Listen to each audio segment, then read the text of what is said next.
So after that game last night between the Warriors and the Cavaliers, how the hell do you not love basketball? I mean, that was the most fun regular season game I can think of in a minute, as the Warriors had a 14-point lead with like 10 minutes left in the fourth quarter, and then the Cavaliers go on some crazy frickin' run, and Twitter goes crazy because they get to talk crap about Kevin Durant, which they were going to do anyway, but now they have more of a reason to do it. So it was a lot of fun. And we can talk about it, and I want to look at like the last year's finals, as well as the finals before that, I guess, including this regular season game, to just talk about the Warriors and the Cavs, and also focus on Steph Curry a little bit with just how he's performing against the Cavaliers, their game plan against him, as well as some things the Warriors can do to make Steph's day at least a little bit easier. Steph Curry, the two-time MVP, and the guy who really has had a tough time against the Cavaliers for a few games in a row now, was simply not good last night. 15 points, didn't shoot well from the field or from three.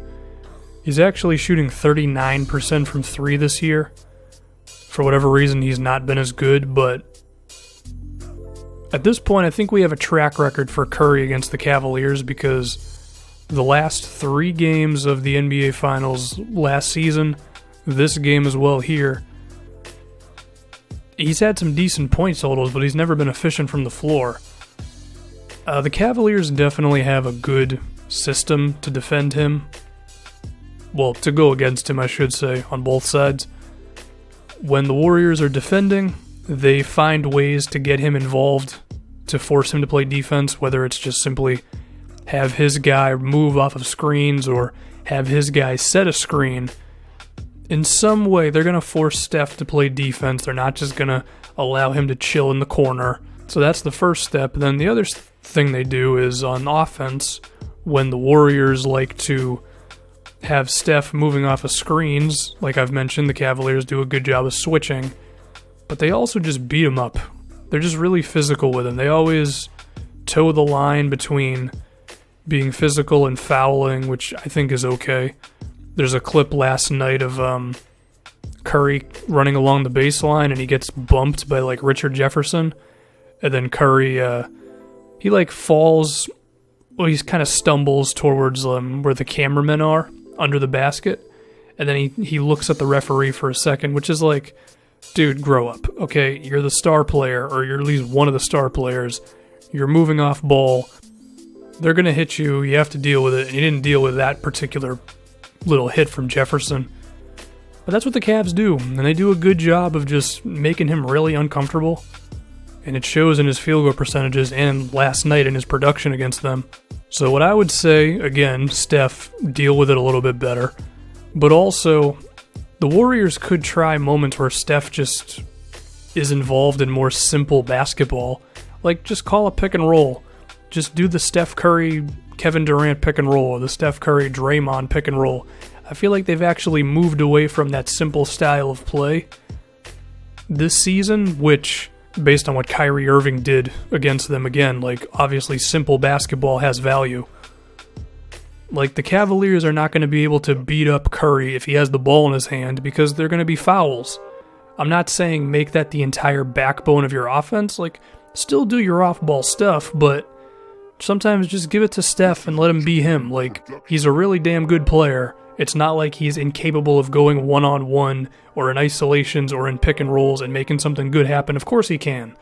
But last night, the Warriors just didn't really do that, and it gives the Cavaliers the avenue of, like I said before, being really damn physical with him.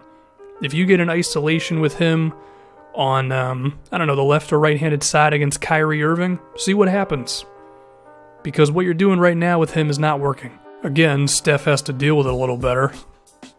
Like, you can find this on Twitter. Like, he gets bumped by Richard Jefferson, and he looks at the referee like, well, where's my foul call? It's not there, man. Keep running across screens. But as for the game itself, I mean, before the fourth quarter, it seemed like the Warriors were just kind of controlling the game. The Cavaliers would have moments of getting close, but Golden State was maintaining a lead, running their normal stuff. I mean, off-ball action, handoffs, cuts towards the basket, off-ball screens, getting Draymond in the post where he can dish off to guys, as well as Kevin Durant doing like one-on-one stuff or getting a quick screen and then being able to hit mid-range or drive inside or scoring in transition as the lead ball handler going coast to coast. Durant's great. That's what Golden State got him for. Still kind of ridiculous that Kevin Durant goes to a team that wins 73 frickin' games, but what a time to be alive, 2016, right?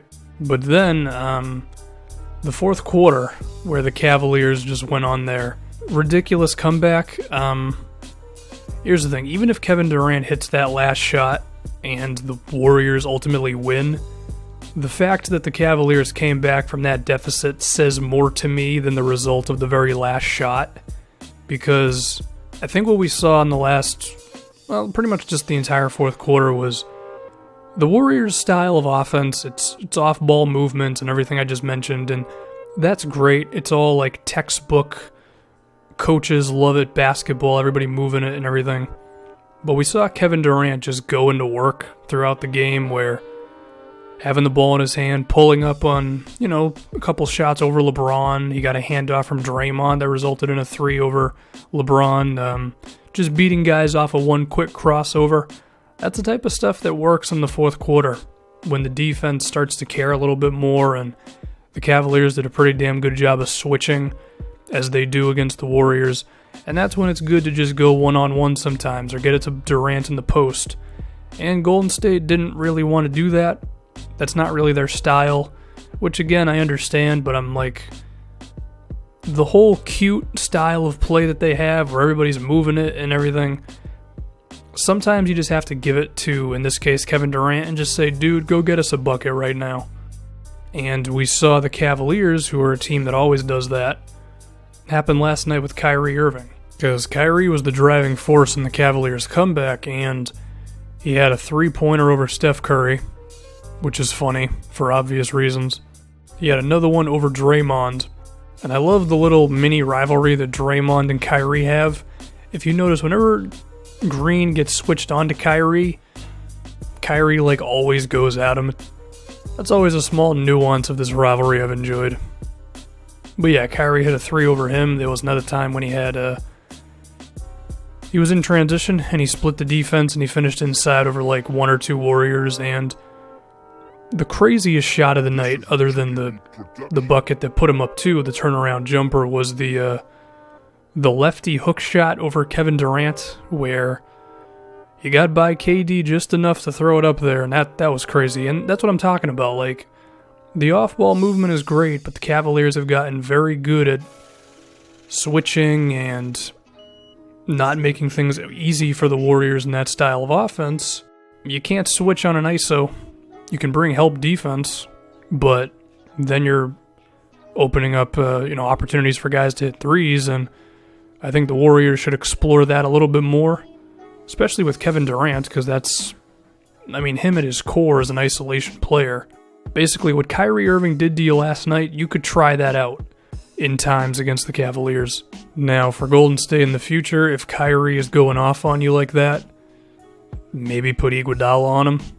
I understand you want Iguodala for LeBron, but in a situation where the lead is going away and the reason for it is because of Kyrie, you might want to make a switch there. Plus, you have guys who can at least fit the profile of defending LeBron with Clay and Draymond, as well as Kevin Durant. Warriors also turned the ball over a lot late in the game, which I think is another example of passing the ball is great, but, when it's 3 or 4 minutes left and the shot clock's at 12 seconds and the initial play didn't work, it's okay to get simple sometimes. Just do some isolations with either Steph or Kevin Durant, then the Cavs just simply can't do that. And they also wouldn't be able to beat up Steph as much. As for the Cavaliers, there were a couple of times when they could have brought more help defense on Kevin Durant and they didn't.